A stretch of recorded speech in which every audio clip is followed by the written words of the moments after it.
Hello，大家好，我是金猪。5000档位价位的入门级游戏本，通常会在散热、屏幕以及外观质感上会留比较大的遗憾，其中一线品牌的入门产品更是如此。而来库在今年618末尾发布的《斗战者战7000锐楼版》，可以说是颠覆了我们对这一定位游戏本的认知。现在换装 i7-14650HX 处理器的战7000酷睿版来了，在强劲的三风扇、内吹散热、200瓦性能释放的加持之下，它究竟能带来怎样的游戏体验？值不值得购买呢？就让我们来详细了解一下。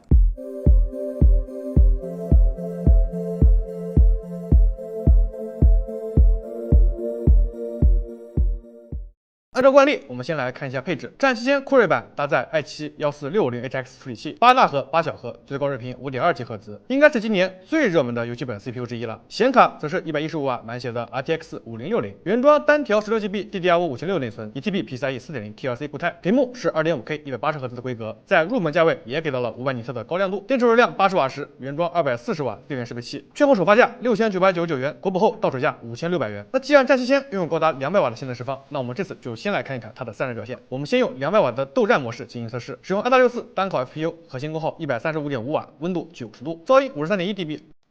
使用 4Mark 单烤 GPU， 核心功耗114瓦，温度73度，噪音 46.4dB。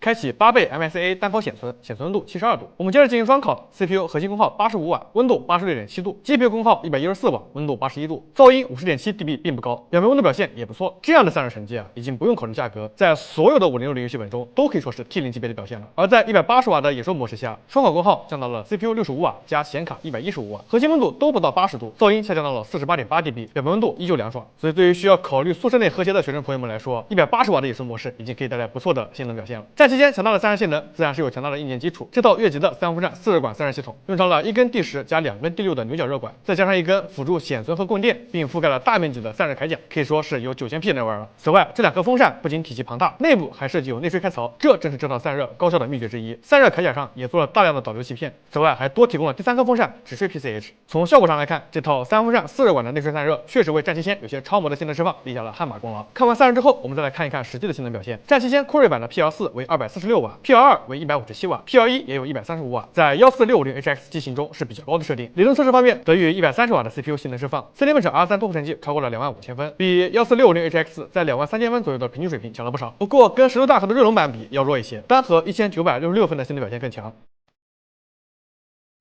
R3 多轮循环，最后稳定在24000分，在14650HX 机型中基本上是最强的水准了。生产力方面，图像和视频剪辑的表现 ，PS 的成绩和锐龙版近似 ，PR 则要强上不少。对于这方面性能有要求的小伙伴们，可以自行加装内存组成抗通道。AI 大模型的性能同样也是5060机型的普遍水准。图形性能方面 ，3D Mark TimeSpy 图形分12110分，在没有出厂超频的5060机型中属于正常水平。接下来的游戏实测环节，我们使用200瓦的斗战模式和搭载8940HX 的战7000锐龙版对比一下。1080p 网游方面，酷睿版在 Apex 上有比较大的优势 ，CS2 的表现比较接近，彩虹6号平均帧稍低，但楼帧更高。3A 方面有一定优势，特别是奇坎2，平均帧和楼帧都高了不少。2K 分辨率下，酷睿版在 CS2 和 Apex 上继续领先，英雄联盟则是平均帧偏低，但楼帧更高。几款3A 游戏的表现比较接近。我们还特意测试了一下180瓦野兽模式下的游戏表现，在噪音显著下降的同时，实际游戏性能损失很小。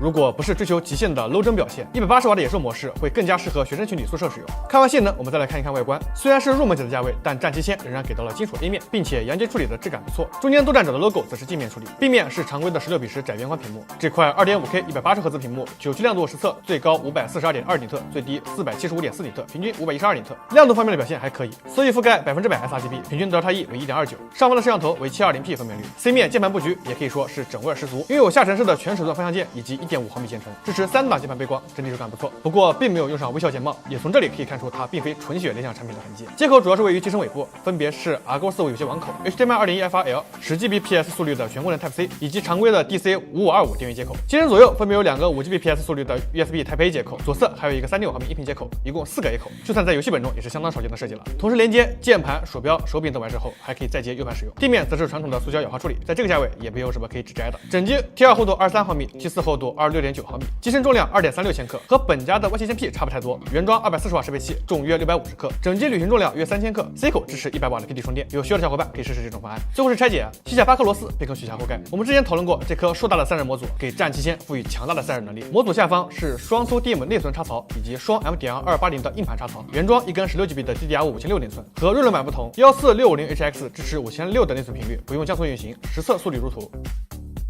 原装 1TB 的 SSD 来自长江万润 ，PCIe 4.0×4规格，实测速率如图。